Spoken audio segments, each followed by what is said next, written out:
Hi everybody and welcome to NJPW Extra. I'm Chris Charlton, right here in the NJPW Event Center where we are getting set for the Tournament of Tournaments.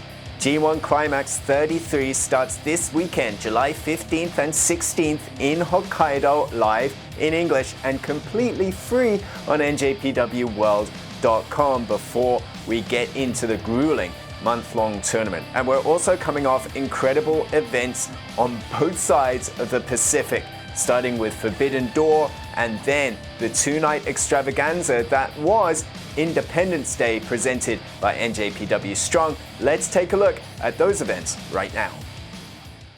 The world is still recovering from an unbelievable night in Toronto, Canada at Forbidden Door, headlined, of course, by the dream match of the century between Kazuchika Okada and Bryan Danielson.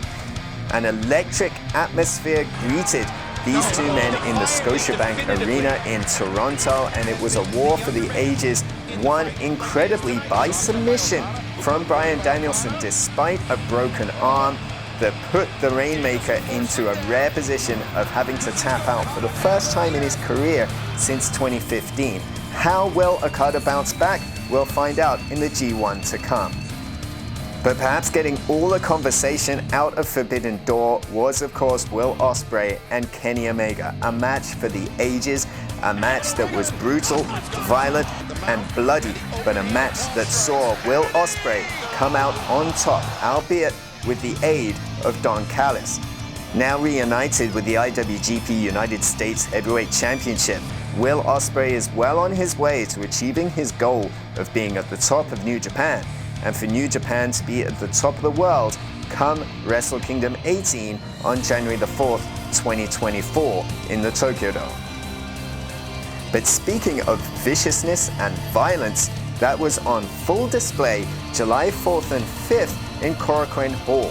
NJPW Strong came to Japan for the very first time for Independence Day celebrations. And at the top of it all was a feud between Jon Moxley and El Desperado. Born out of a kind of brutal and bitter respect, Mox and Despe tore one another apart in a pair of bloody death matches on both nights. Final death capping off the two-night event in Korakuen Hall with barbed wire, blades, and everything in between. And that just 24 hours removed from a Doomsday No DQ tag match where Homicide and the hardcore legend that is Jin Kasai were all part of the mix. An unforgettable pair of main events on a pair of unforgettable nights. You can order the pay-per-view replay right now on NJPWWorld.com. It was also a pair of nights where new champions were crowned. Perhaps chief among them, Julia, capturing the NJPW Strong Women's Championship from Willow Nightingale. After an incredibly hard-fought match, it was a Northern Lights bomb that sealed the deal and made Julia the second ever Strong Women's Champion. Now with that quote-unquote ticket to the world in her back pocket, where will we see Julia next?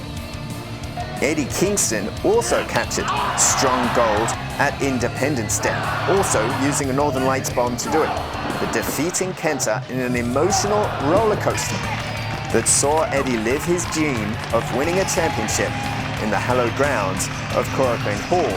Eddie Kingston heads into the G1 with a ton of momentum, as do the Bullet Club War Dogs, Gabe Kidd and Alex Coughlin. They might have come up short of Bishamon on the second night and the IWGP Tag Team Championships, but Gabe and Alex were fearsome, terrifying, and extremely effective as they captured NJPW Strong Openweight Tag Team Championship Gold on the same night that their compatriots in Clark Connors and Drilla Maloney captured the IWGP Junior Heavyweight Tag Team Championships. Bullet Club War Dogs head into G1 with a ton of momentum, as does Eddie Kingston and as does Will Ospreay. But what can we expect from G1 Climax 33 starting July 15th? So what can we expect from Will Ospreay and Kazuchika Okada coming out of Forbidden Door and heading into the Tournament of Tournaments? What can we expect to see from debutantes like Alex Coughlin, Gabe Kidd, and all of the youth that's in A block, including those new three musketeers of Tsuji, Umino, Narita, and Kaito Kiyomiya as well?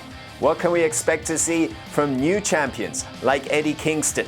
What can we expect to see from the IWGP World Champion, Sanada? There were so many stories and so much drama coming up over the next month. You do not want to miss a moment of G1 Climax 33. All of the action will be live and in English on NJPW World. But if you want just a taste, well, opening weekend, July 15th and 16th, completely free.